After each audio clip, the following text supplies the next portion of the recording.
I'm your host, Brandy Fleck, and this is Human Amplified. This is a show about our existence, our place in the world, what it all means, and ways to make it better. From big picture ideas that blow your mind to practical life advice, we explore it all. We amplify the voices of healers, survivors, mystics, disruptors, scientists, creatives, and everyday people like you and me to expand our consciousness and use that awareness to evolve into who we really want to be in the depths of our soul. Humans Amplified. Thanks for tuning in. If you enjoy this episode, please go rate and review the show, and remember to subscribe where you get your podcasts and on YouTube. Real quick, before we dive into the meat of this episode, I want to let you know that I value who you are and I want to hear your story. If you feel like you would be a good fit for this podcast and you would like to come on the show as a guest, feel free to contact me. I'll leave a link for how you can do that in the show notes of this episode. And tell me a little bit about yourself. Tell me why you think you'd be a good fit on the show, and let's have a conversation about how we can get you on. I can't wait to hear from you. Up to this point in season 5, we've talked quite a bit about theory and big picture ideas around self-realization and identity. In today's episode, the same theme carries through, but we're getting more practical and hands-on to spark your creativity, to put those self-love-based concepts into action in your own life in a way that's authentic to you. Guest Christy Pruitt-Haynes is telling us all about her action-based approach to getting to know herself now after major relationships in her life have changed and she's entering a new phase of what it means to be her. She's telling us all about her adventures with ABC solo dating. We'll get into what that is in the episode, but first, she embarked on the adventure of solo dating after she'd lost her best friend, went through a divorce, and her daughter and niece flew the nest. She realized that so much of her life revolved around others, and now that they'd made their exits, she was left with herself. So this discussion is all about what Christy chose to do with that realization. In addition to talking about what ABC solo dating is and how Christy does it, we dive deep into the emotions involved with doing activities by yourself, especially if you're a people person, the beauty of being present with yourself, the importance of preference, and knowing it's okay to do what you like and what brings you joy without feeling guilty, absolving guilt, trusting the creative process, moving through grief that comes with change, and letting go. Now, a little bit more about Christy. Whether on a stage giving a TEDx talk or keynote to 1,000+ member audiences or sitting one-on-one with a CEO, Christy is able to add a fresh perspective to age-old issues that lead to actionable aha moments. As a regular contributor to Business Insider, the Harvard Business Review, and Fast Company, Christy balances her love of solving problems with the remarkable ability to convey complex ideas in a relatable way that leads to phenomenal results. When Christy isn't navigating corporate boardrooms, you'll find her transforming forward. She started this journey by authoring the book, I Have to Pay for This a parody book outlining the process of becoming an empty nester in a relatable, humorous, and emotional way. Her ABC solo dating followed that. Christy says, after a lot of hard work, personal reflection, and self-discovery, the only person I'm going to spend the rest of my life with is me, so I better get to know and fall in love with her.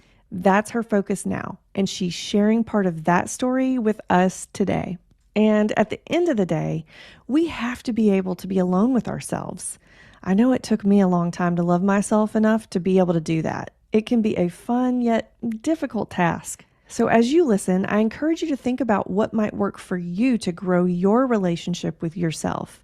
Are you able to be alone with yourself? And what might be fun in that process? Let us know in the comments what you think, and let's dive in.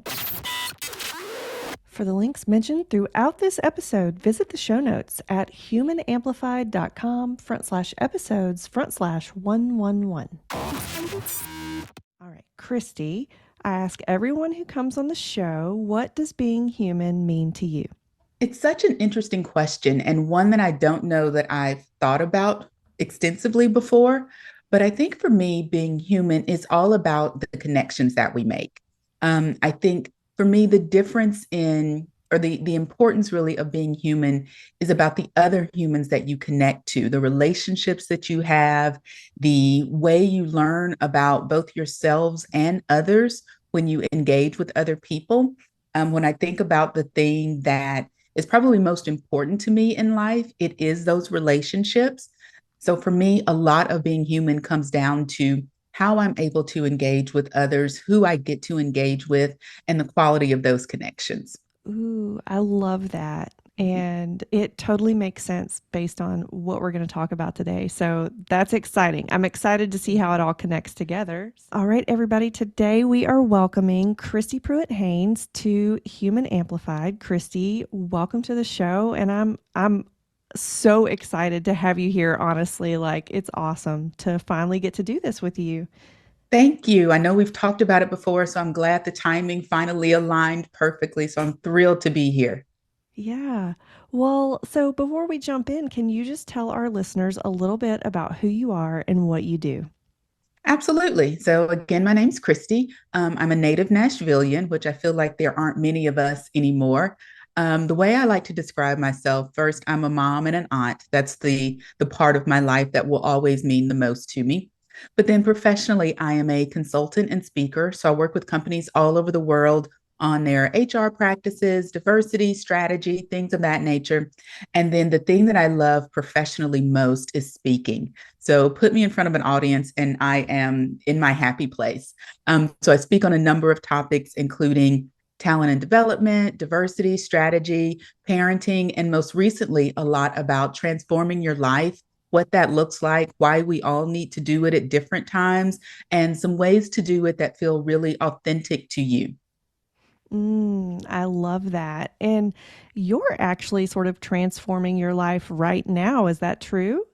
It is. It is. I realized a few years ago that it was time to, I don't know if I want to call it reinvent myself, redefine myself, or maybe just discover who I am at this phase in life. And it's been a ride. It's been a lot of fun. It's been a lot of hard work, if I'm honest. Mm, But I am enjoying every minute of it. okay. And so, as part of that transformation, you've been doing this thing called solo dating. And I've been following all your videos on social media, and it's looked really awesome, really fun. Can you tell us what it's all about?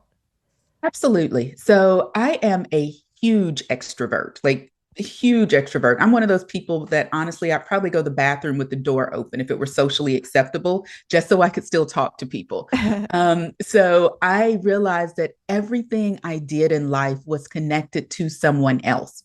And then a few years ago, the people that I was most connected to started leaving, their lives were changing. And I found myself in this really weird place of not having kind of my person, not having the people that I was had been doing life with previously. Hmm. So in a matter of about 18 months, my absolute best friend in the entire world died. And that just it destroyed my world, to be honest. It turned everything upside down. I didn't know how I was going to move forward. And I didn't know who I was going to sort of do life with. He was the person I traveled with most, the person I told everything to. And in the blink of an eye, he was gone. But during that same time period, I went through a divorce, something that my now ex husband and I had been thinking about for a long time. And we realized it was the best time to do it. And I will tell anybody, he is a great person. He is just not great for me. And I Hmm. think vice versa. And I'm honestly really thankful we got to that point. We're good friends now, but we knew we needed to make that change. And then at the same time, my daughter left for college. Again, a happy event. But for anyone who's a parent, you've devoted almost 2 decades of your life to this little person, to raising them and everything that you did in your life. The way I prioritized my time was all about her. So between the soccer field or a chorus room, that's what I've been doing for, again, almost 20 years. Hmm. And at the same time, my niece, who is like my other baby, who played just as big of a role in my life, she moved about 4 hours away, again, for a great reason. She's having a wonderful career and I'm thrilled for her.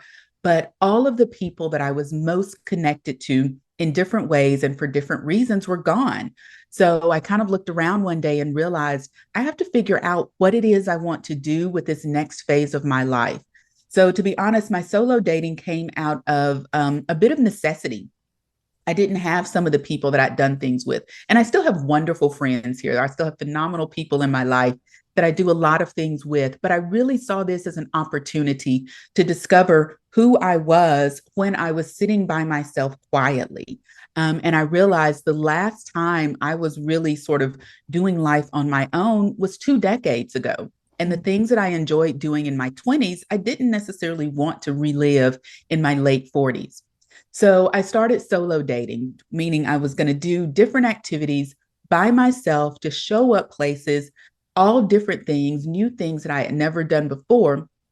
And because I like a bit of structure, I did it with ABC solo dating, meaning each activity that I do has to start with a different letter of the alphabet, and it has to be something I haven't done. So I wanted to try new things. I wanted to experience things I'd never done or thought about doing before. And I wanted to do them by myself because I realized so often when I talked about things I enjoyed, it was in relation to others. I liked going to the movies with my ex-husband, or I liked going to wine bars with my friends. But a lot of that was about the conversations we were having, not what, how the activities actually made me feel. So Mm.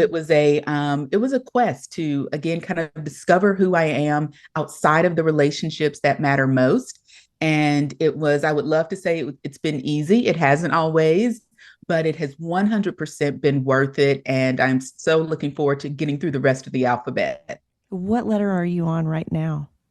I am up to G. So my next activity is I'm going back and forth. It's either going to be glass blowing or glamping. I haven't decided yet. I'm thinking glass blowing because if I'm honest, I'm a little scared to go camping by myself. So I'm thinking glass blowing. It's something that I think is just this beautiful art that seems really cool to try. And I found a couple of places here in the city that do that. So sometime soon there should be a new candy dish or bowl or something that I'm going to create. Well, it sounds really fun, but you've mentioned a lot of huge changes in your Yes. life that sort of like started this quest. Yes. Gosh, I'm going to dive right in and just Yes. ask you like what kind of emotions did you have to deal with in order to go on this quest? Can you give us a little information about how it sort of Mhm. connected to those transitions, if that's possible? Yeah, absolutely. And first, I will preface this by saying I highly encourage everyone to do solo dating. And in an ideal world, do it before your life turns upside down. I think that makes it a little bit easier and a lot more fun. But for me, it was again a moment where everything was sort of in this point of transition. I had to figure out how I was going to move forward, how I was going to redefine this next chapter of my life. And I wanted to do it with a lot of intention and a lot of purpose. And I needed to find joy. Hmm. Because so many of the things that had brought me joy previously were just gone for different reasons. I shouldn't always say gone, but they were just changed, very much transformed. So for me, I needed to find things that I enjoyed and that I can enjoy by myself. Because one thing that I realized from all of those sort of exits that I had in my life, the only person you are guaranteed to spend the rest of your life with is you. Children move, spouses sometimes come and go, friendships sort of ebb and flow and change over time. So, for a number of reasons, people are constantly entering and exiting your life. But the only person that you know will be there literally at the very end is yourself. Yet, oftentimes that's a relationship we spend the least amount of time developing and nurturing and understanding. So Yes. I felt like I really needed to focus on who I am and what I enjoy and how I can even enjoy things when it's just me. So it came from a point of necessity, but I think the lesson that hopefully other people get from this is even if you don't have all of this transition, even if you don't see a lot of these entrances and exits in your life at the moment, the truth is things can change at any moment, and the only person who you know is going to be there at the end is you. So get to know yourself, learn to love yourself, learn to appreciate who you are, because it makes all of your other relationships that much better and that much stronger. And I think the more self-aware we are about who we are and what we enjoy, the happier we are and the better we can show up for the other people who matter. That makes a lot of sense. Thank you. And yeah, and so definitely as an extrovert, having to get into this state of being alone, I guess. I Mhm. say that, but I mean, you're still with people, but you're Right. alone, you're solo dating. What was, I want to say, what was the biggest emotion that you had to deal with to Um, sort of make that happen? Fear for me. Initially, Fear. the biggest emotion was fear. And that was a very foreign emotion for me because Ooh. I am typically extremely confident. I always say God kind of double dipped me in the confidence bucket. So I've always been one of those who felt like I can do whatever, I can figure it out, it'll all be great. I'm resourceful, whatever. But what I realized is a lot of that confidence was sort of fed by the people around me. So when I showed up for my first date, my first one was afternoon tea. So sort of the British style tea with the fancy teapots and all the little cakes and everything. When I got there and I was really excited to try it, I stood outside the building for probably 10 minutes before I could even bring myself to go in. Oh. Because what I kept thinking was, what am I going to do for these next couple of hours? Who am I going to talk to? When something tastes really good, who am I going to share that with? And I realized in that moment, so much of the enjoyment I get out of different activities was sharing it with other people, talking about it and laughing about it and that kind of thing. So the idea of having to literally sit and be quiet with my own thoughts, I couldn't run from myself. I couldn't run from all of the things that are sort of constantly in my mind. It paralyzed me for a second. I was legitimately scared. But I had just told myself, at the end of the day, at any point, you can get up and leave. At any point, you can walk out of here. You can go back home whenever you need to. Right. And knowing that this is something I'm only committed to being here for as long as I'm comfortable being here, and then I can leave, made me feel a little more comfortable and gave me the sort of push I needed to go through the door. But once I went in, everyone was so wonderful and kind. And I realized I can sit here quietly with my thoughts. I can just enjoy the tea that I'm drinking or the food that I was eating or just the environment that I was in and enjoy it just for myself. And it really gave me a moment to really unpack why I was so scared in the first place and look for some of the benefits that I could get out of kind of doing things and activities by myself. And it really gave me a lot of freedom and flexibility that I didn't have before. Because before I was almost handcuffed, if you will, to, well, I can only do this if I have someone else who wants to do it with me. So there have been activities that I wanted to do previously that I just didn't do because I didn't have a person to do them with. And suddenly I realized I'm actually free to do whatever I want, whenever I want, even if I don't have a person to go with me. So it kind of opened up this whole new world that I had never even realized was there. Yeah, I love that. And I can totally relate to not going and doing something because I didn't have somebody to go do it with. So Yes. the freedom that I hear you talking about sounds amazing. Yes, yes, it really is. And I think that's a situation that so many people are in. And the other thing that I try and do is when I am out on one of my solo dates, I put my phone down. I take pictures and some videos while I'm doing it because I am sort of chronicling my journey. But I think most people's default when they are out by themselves, even if you're just say on an airplane or whatever it may be, wherever you find yourself alone, is to bury ourselves in our phone and go through social media or catch up on emails or text other people. So I force myself to put my phone down so I can actually experience that time and that moment. And it really makes me appreciate it in a whole nother way. And again, gives me so much more freedom than I ever felt like I had before. Yeah. And so when you did get into that tea room and you were there with your thoughts, what happened? My first thought was, I can't believe I am here by myself. My next thought was, wow, my sister would really enjoy this. I have to come back with her. But then I really made myself just kind of focus on looking around and observing the environment and seeing what other people are doing. I had a lot of fun people watching. I've always, enjoyed just sort of watching and being sort of a spectator in other people's lives. So I got to do that. Then for a while, I just thought about, oh, this tea is really good. Maybe I'll buy some, or what other teas might I like, and things like that. And focusing on the way the flavors combined with the tea that I was drinking and the snacks and hors d'oeuvres and all that I was eating. But then I just started thinking about what are some other things that I want to do? What are other things that I have either put off or not tried because I didn't have somebody to do them with?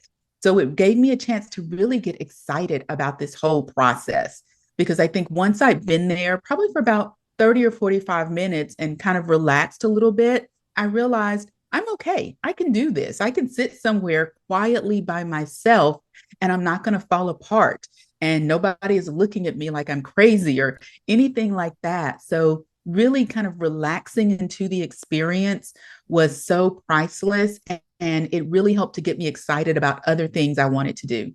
The word present just keeps coming up for me when you're talking. Like you were Yes. literally present in the moment, Mhm. experiencing your senses, sort of reconnecting to your body and your thoughts. It's beautiful. It is, and we don't do that enough. Even Yeah. when we're doing things that I think we enjoy, oftentimes we're thinking about the future. Oh, I want to come back with this person, or why haven't I done this before? Or, whatever other thoughts, or when I leave here, I need to make sure I do this. We're sort of making all of those mental to-do lists. Hmm. And I really, as much as I can, try and suspend all of those thoughts and really focus on what am I experiencing? Do I like this or not? Because that's been a part of it. There have been probably just one activity that I just flat out didn't like. It just wasn't my thing. But I still did it and I experienced it. And I don't know that I would have really understood what it was I did and didn't like if I didn't pay attention to how I was feeling in the moment. And we're always on the go. We're always sort of living our life, I think, in a fast forward kind of mode. And I really wanted to take the time and be present and observe, what am I thinking? What am I feeling? Do I like this? Do I not like it? Is this something I want to do again? Is this something I want to do with others? And pay attention to those moments and pay attention to those feelings while I'm having them, because I think only then can I really learn more about me, learn more about what matters most to me, and kind of taking in some of the lessons that I've learned along the way. Yeah. And I wasn't planning on asking you this, but I have to ask you now because you brought up, what you did like and what you didn't like and how you were paying attention to that. So many people don't pay attention to what they like, or they discount it like it's not important just Mhm. because it's a preference or they like Yes. it. But what have you learned, or what do you know about the importance of following your preference? And So often we feel guilty when we do things that we do just for pure enjoyment's sake. mm-hmm, I think so many of us have been conditioned, and I will say, I think more times it's women than men. It can happen with anybody, but I think particularly women, we have been sort of raised, we've been taught to think of others first. mm-hmm, And by no means am I saying go out and be selfish all of the time, but there is something to the whole idea of sometimes we have to put our own oxygen mask on first, before we put it on others. And mm-hmm. that actually better equips us to engage with others and take care of others. But we can't do that unless we pay attention to what we actually enjoy. And what I've learned throughout this process is, for the last 2 decades of my life, it was oftentimes about, what is my husband like? What does he need? What is my daughter like? Where's her next practice? Where do I need to show up for her? Oh, I should go and be a room parent. No, I don't really enjoy it, but it's a great way to show up for her. So I'm going to do it. And we just do these things that matter so much to other people that at some point I realized I don't know what matters most to me.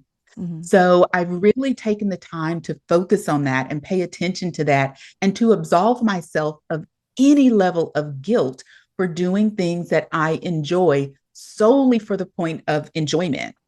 There doesn't have to be a purpose. This isn't about, making money or changing the world or whatever else. It's just about, this is an activity. This is a moment that makes me smile, and I like smiling, so I'm going to do it more. Yeah. So I've really had a chance to really take stock of what matters and what I enjoy. And again, I think doing it by myself has given me the ability to know this is something I enjoy for me. I'm not enjoying it because I see how it makes other people happy. And there's still things that I like to do just because, oh, this is going to make my niece smile, or this is going to make my friends, have a great time. That still Mhm. matters. But now I'm developing a list of things that when I feel sad, when I need to kind of pick myself up, I have this list of things that I know I like and I know I can just go do at any point simply to make me smile. And I think we all need that. We all need an understanding of what enjoyment feels like just for us and what we can do to recreate that when we need it. What did you do to absolve yourself of the guilt? Great question. I think I just repeatedly told myself, this is okay. Like, people get the right to be happy. And there's nothing wrong with that. And in the beginning, I really had to think of it as, how can I make myself the best version of me so I can be really good for other people? So in the beginning, it was still in some ways connected to others. I know I am a better mom. I know I'm a better daughter, a better sister, a better friend when I'm happy. Hmm. So that was the beginning of it. So I first had to look at it through the lens of others. But then I realized we only have one life. It is incredibly short. You blink and you miss it. And we all have the right, we all have the privilege of enjoying it. I think that, again, so often we get kind of caught up in, if I'm doing things just for me, that's selfish. I could be giving back. And that's absolutely true. But I think I realized life is all about balance. And it isn't about always being in service to others 100% of the time. I also have the ability and the obligation, really, to be in service to myself and to make sure that I am showing up in as a whole and fully functioning and fully happy individual. And in order to do that, I have to figure out, what are the things that make me happy? What are the things that I enjoy? So I really had to focus on, is, what's the whole point of being here? And absolutely, part of it is about taking care of others, but that's not the whole thing. Everything is about balance. And I needed to find that balance. And for me, the balance is, sometimes it's stuff that's just for me. Sometimes it's stuff that's just for others. Sometimes there's a combination. But prior to this, I was very unbalanced. Everything was for someone else or with someone else. And I needed to restore a bit of that balance to my life. Yeah. So it sounds like, I don't know if it was giving yourself the permission, but like just knowing that like it is okay to do things for ourselves helped Mhm. absolve that grief or guilt a little bit. Absolutely, absolutely. And I will say, I have always felt like guilt is the most wasted emotion that exists, because it keeps us stuck. It doesn't propel us to action. It just makes us regret things. And the truth is, regret and guilt, they don't change what you've done. They just make you feel bad about it. So at some point, you just have to give yourself permission to do things you enjoy. You have to absolve yourself of feeling that guilt. And if you realize, you know what, I made a decision that wasn't ideal, it either wasn't good for me or it wasn't good for someone else, then you acknowledge that, say, all right, wasn't my best choice. This wasn't my best moment. What can I learn from it? And then you move on. Because to wallow in that guilt for whatever reason that it's there, it just keeps you stuck. And the goal should always be to learn and then apply those lessons. But you can only apply them in your next step, in your moving forward. And guilt tends to keep you stagnant, Mm. and tends to keep you in a backwards sort of focus. And I always wanted to focus on what's next. Let's focus on forward. And you can't do that when you're kind of weighed down with a lot of guilt or regret, or, I wish I would have, I should have, that kind of thing. So part of it was reminding myself that the life I want to live is about moving ahead. And when I do have these moments of opportunities to learn, let's take the lesson, let's apply it next time, and keep moving along. Hmm. And I love that you mentioned the life that you want to live, because that acknowledges that it's okay to do the things that you want to do. So Yes, it's about that intention. So often we just kind of find ourselves in situations. We accept a job, we accept a relationship, and at some point you kind of look up and you realize this is not the life I would have created had I been intentional. This is just where I ended up in this moment. And I didn't want to do that anymore. I didn't want to just end up somewhere. I wanted to have a plan. I wanted to know what is the X on the treasure map, if you will, that I'm working towards, and what's the path I'm going to take to get there. And I didn't want to just kind of float along, allowing things to happen to me. I wanted to really be the captain of this. I wanted to be the person making those decisions, and that requires a level of intention that I think often we don't apply to our lives. And that's what I wanted to do for this next phase of my life. Yeah, you can make the decisions. Like you get to make the decisions. Yes, yes. Absolutely. It's up to us. It's up to each of us. And I think the sooner we realize that and the sooner we kind of set out on discovering who we are and what we enjoy, the better life we're going to have. You've sort of alluded to this a little bit, I think, in Mhm. what we've discussed so far, but why do you think so many people actually struggle with being alone? I think it's a scary place because there are no distractions from the thoughts, both the good ones and the bad ones that are then floating through your mind. So that can be scary. Also, you feel really vulnerable. There's nobody there. If someone say approaches you that you don't want to talk to, there's nobody there to distract you. Or for any reason you find yourself in a situation that you don't want to be in, you don't have another person to help you navigate out of it.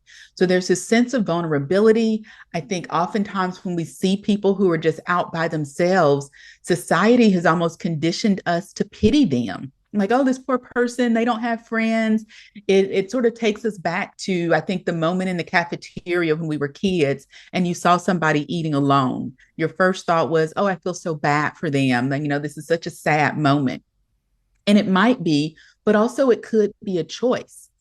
So I think first I had to move past sort of the stigma that's attached to being alone.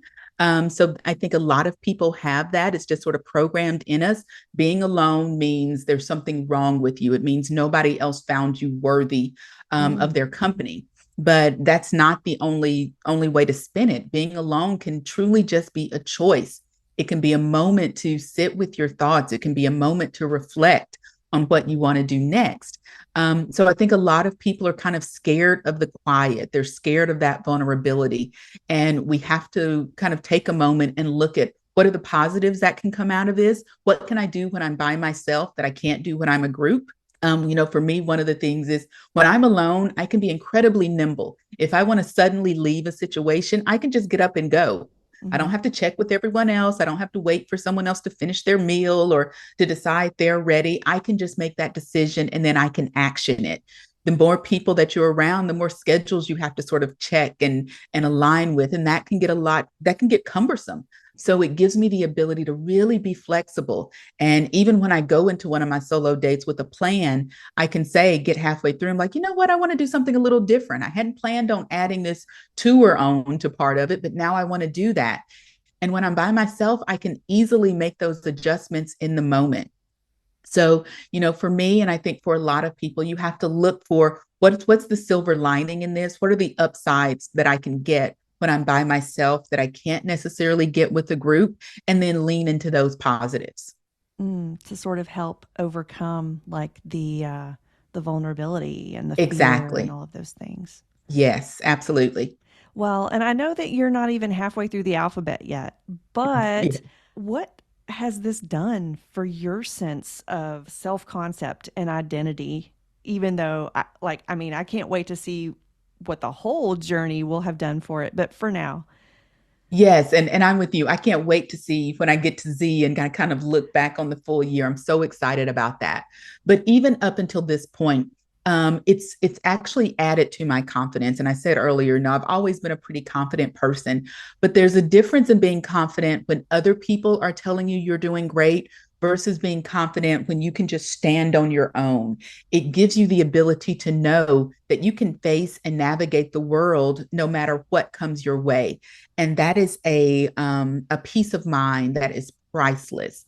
So it's given me this peace of mind that no matter what changes come, no matter who sort of enters or exits my life, I'm going to be okay. And it may not always be my first choice, but I know I can do it and I know I can survive it. And beyond just surviving, I know I can still thrive no matter what happens. So that's a peace of mind that is priceless. I think the other thing that it's really taught me already is this sense of, again, this freedom and flexibility of just being able to move and navigate the way I want to. And then with each activity that I've done, I've learned something new about myself. For example, when I did bourbon blending, which has probably been the favorite one that I've done so far, Okay. because I was always already a bourbon drinker, but being able to create my own custom blend gave me this sense of, oh, I can be sort of an artist in this moment, because that's something I've never thought of myself as someone who can create things. Mm. So I have this creation that is unique to me and that is special to me. And having that and being able to share that with others and being able to talk about that experience really says, you know what, I don't have to be this precision person all the time. I can be a creative and find joy in that.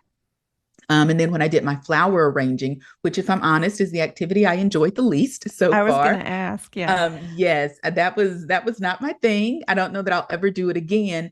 But even in that, I've learned patience, and I will tell anybody I've never been a patient person.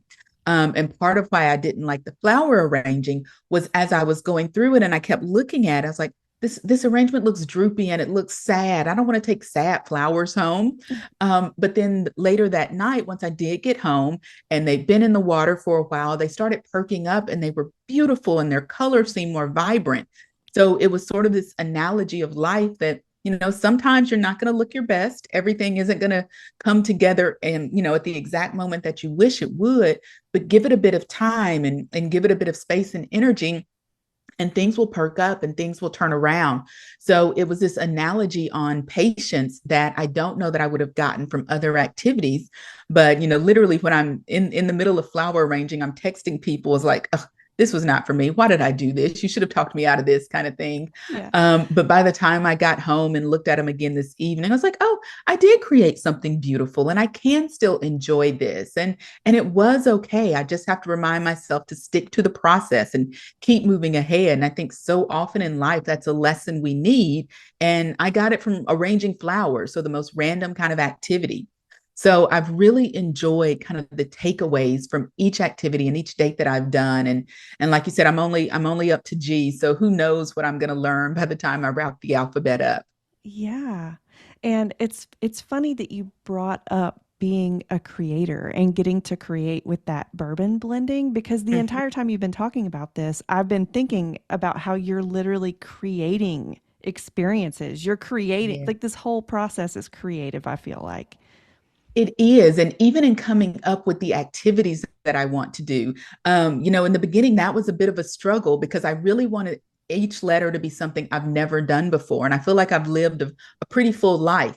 So I am absolutely being incredibly intentional about creating new and unique experiences and curating the way I want it to feel while I'm there. So it's funny for someone who never really thought of themselves as a creative.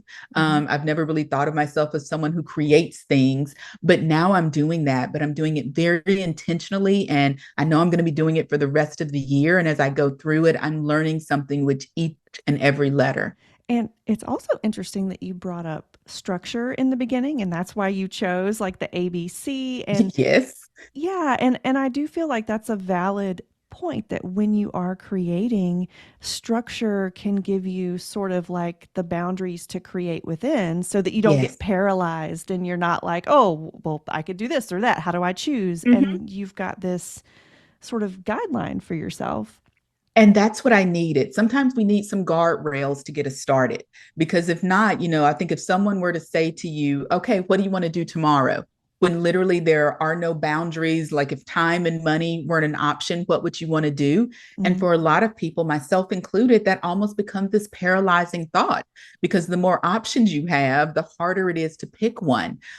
So for me, having the alphabet at least is sort of this guide on, well, I know I need to come up with something that starts with a G. It gave me a starting point. and it sort of limited the number of choices, which makes it much easier to then pick something to do. Because if not, honestly, I'd probably be still sitting here trying to figure out, all right, what do I want to try? Because there would have been this sort of endless array of possibilities. So this is really helping to give me again those guardrails, to give me a bit of direction, which I really appreciate, and it's made the selection process that much easier. And also, it's forced me to be a little creative again, because for some of the letters like Q, there aren't a whole lot of things that start with Q. Yeah. So I've had to think outside of the box some, and I've had to again exercise that creative muscle that we don't always use. So it's given me guardrails, but it's also forced me to think outside the box a bit at the same time. Awesome. And so, just out of curiosity, do you have all of the letters already mapped out, or is it like do it as you go? It's pretty much, it's basically do it as I go. There are a few things that I know I want to do. So, for example, for T, I want to take a tap dancing class, and I haven't found one yet. So I'm still looking. Okay. But tap is one of those things that I've always thought was just this beautiful art form. So I know that's something I want to do. So there are a few things that I know for sure. I know for H, I want to take a helicopter ride. Ooh, I'm a little afraid of heights, so I want to kind of push myself. I know for I want to go indoor skydiving. So there are a few letters that I have mapped out, but then there's some that I haven't thought about yet. So I'll kind of see what inspiration hits as I get to that point in the alphabet. wonderful. We've got a little bit more time here. So, I would love to ask you, how do you trust the process? That's hard, especially for someone who likes structure. I like to begin with the end in mind, meaning I like to know what am I working towards. And that requires more structure than this process currently has. Ideally, the sort of stereotypical Christy would love to have all of the alphabet completely planned out. I would want to know exactly what date I'm doing everything, how much it's going to cost. I would love all the details right now. So I had to, again, give myself permission to just sort of go with the flow and be flexible and to know it's okay to not have a right answer in mind. Mm. That's another thing about the flower arranging that was really difficult for me, because it's not that I was trying to recreate something. There wasn't a, kind of quote, right answer of what this arrangement should look like. And that's what I wanted. I wanted the instructor to just say, when you're finished, your flower should look like this. And there wasn't that. So I had to just trust that however it comes out is how it's supposed to come out, which again, I think is a great life lesson, because we don't always know how things are going to end, but we need a bit of optimism that as we go through the process, things will fall into place the way they need to, and it's all going to be okay no matter what. So, again, I think this whole process is sort of reminding me of that as I go through it, to just trust that whatever happens is okay. And again, if I get into a date that I don't like, I can leave. And if I get into a date that I absolutely love, I can repeat it the next day if I want to. So it's really reminding me to look for the silver lining in things, to be optimistic about it, but to also know that however things go, I can recreate it. If I get halfway through and I'm like, you know what, I don't like this anymore, I can stop. Nothing is forcing me to do this. So I think it's a wonderful lesson in we have the opportunity to sort of redefine and to create who we are each and every day. So many people put a lot of emphasis on things like New Year's Eve or your birthday, because you see that as this fresh start. But what this whole process is helping me to remember is, if I don't like who Christy is at 1:27 p.m., I can change her at 1:28 p.m. I don't have to wait for this big moment. We constantly get to make choices. And again, I think it's about the intention of it. If I do something that I don't like, or if I end up with a result I'm not happy with or proud of, I can just change it. Very few things are permanent. And so often we approach life and we approach jobs and relationships and everything else as if they are permanent, and very few things are. So, short of death, we can change things. And I think this is really reminding me that I can constantly recreate. I am not restricted to just being a mom, just being an aunt, just being a wife, just being an employee. I can change the nature of those connections. I can change the nature of how I spend my time at any point. And I think knowing that helps me trust kind of the ebbs and flows that are naturally going to come with life. Okay, that makes a lot of sense. And I want to ask you, what does it feel like being alone with yourself now? I know earlier you said you have more confidence since you've gone Mhm. through part of this process. Or is there anything else? Yeah, I think the other thing that I now know is I am capable of rising above. I am capable of thriving through whatever life throws at me. And there was a time where I wasn't sure of that. Initially I honestly thought like losing my best friend was going to destroy me. Yeah. I had to, I feel like, make myself breathe. When normally that's something that you do on autopilot. I felt like I had to be very intentional just to remember, take air in, let it out. And I honestly didn't think I was going to survive that. Like I was convinced at any point I was just going to go to sleep and that was going to be it. I didn't know how I could even make it to the next day. But now I have this newfound, it's both confidence, but it's also just this sense of resilience that I can survive things. I can thrive through things. I can do really, really hard things. And I can sit through moments that aren't necessarily the most comfortable. And I can come out of the other side and I can still find some upsides in them. I can still find some life lessons that I can either apply to my own life or share with other people. So while I was already confident in a lot of ways, I now have the complete knowledge. I think it's one thing to think something, it's another thing to know it. Mm. And going through this process has just helped to solidify that I know I can do whatever, I can survive whatever life throws at me. And again, it's a peace of mind that I wouldn't trade for anything. I will knock on wood. I hope I don't have to use this skill all the time. Hopefully the difficult parts are behind me. But if they aren't, and we never know, what's coming around the corner, I do know that whatever it is, I'll still get up the next day and my heart will still beat and the sun will still rise. And going through all of this and getting really comfortable with just me has Mhm. has really helped to solidify that lesson. Good, good. And you're able to find joy. I think that's a really important example that you're sort of sharing with our listeners is that after the loss of your best friend, Mhm. divorce, your kids, niece, daughter moving Yes. away, um, you're finding joy. Yes. Yes. And I had to get comfortable finding joy, which sounds weird to say. But so often, I think when people lose someone who really matters to them, or they go through a divorce or something like that, we feel guilty about enjoying life. It's Mm, like, well, Marcus, that's my best friend. Marcus isn't smiling, so I feel like I shouldn't. Or I've gone through this divorce, and people expect you after you go through a divorce to be, this downtrodden kind of shadow of yourself. mm-hmm, And I'm not that. And that's okay. That's actually how it should be.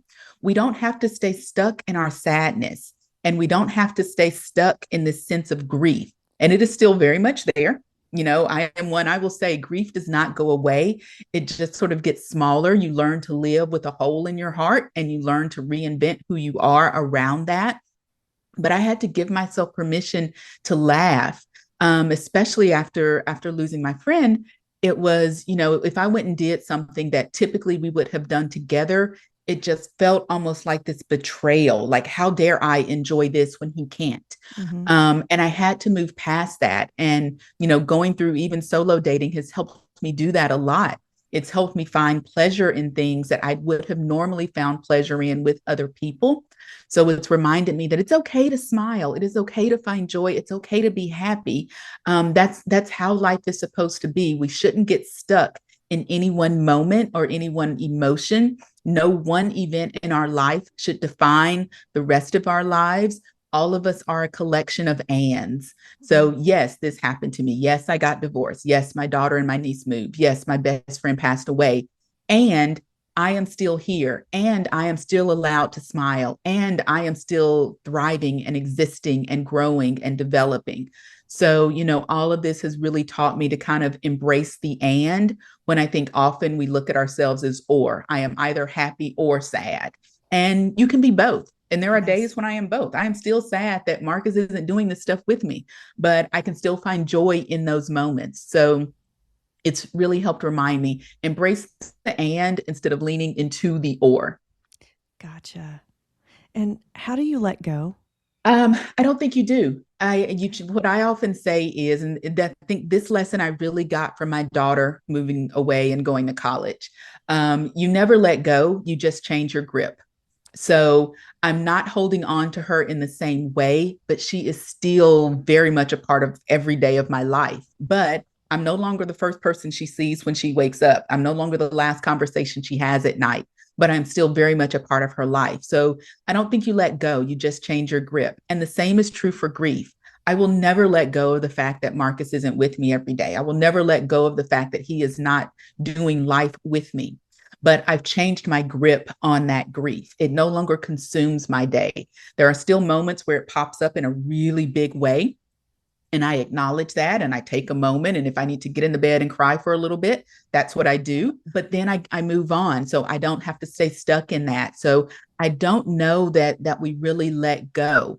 I had to change my grip on what I thought my life would look like going forward. I thought I would be married forever. And maybe I'll get married again. Maybe I won't. I don't know.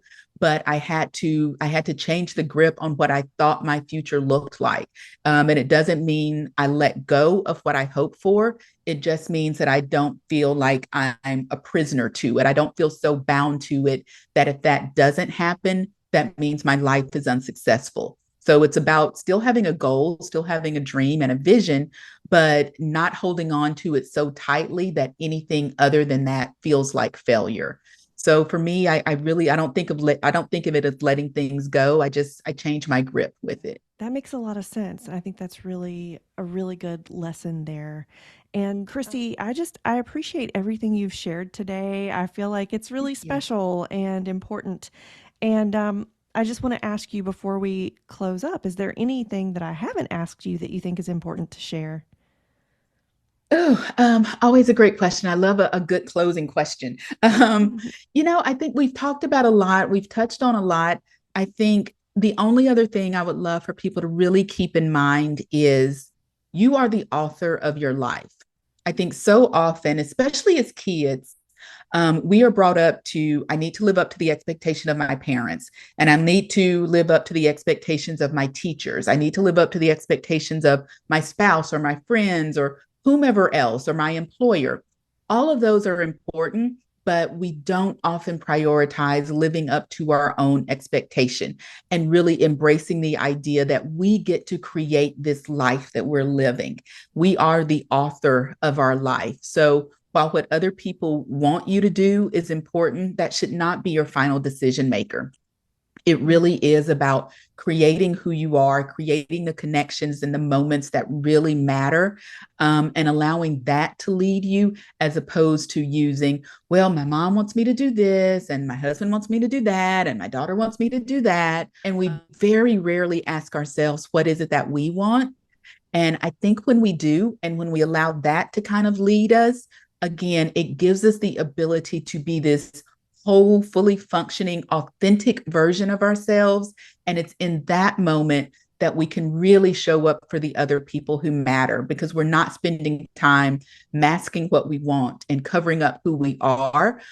We can use all of that energy to really embrace the relationships that mean the most. So, the my parting thought would be the creator, be the author of your own life. I love it. And where can our listeners find you in your work? So I am across all social media platforms at Christy Pruitt-Haynes. And then you can also look at my website, which is in the process of being revamped, and the new one will be ready soon. But ChristyPruitt-Haynes.com. So you can find me there. And I am chronicling all of my solo dates, both on Instagram and TikTok.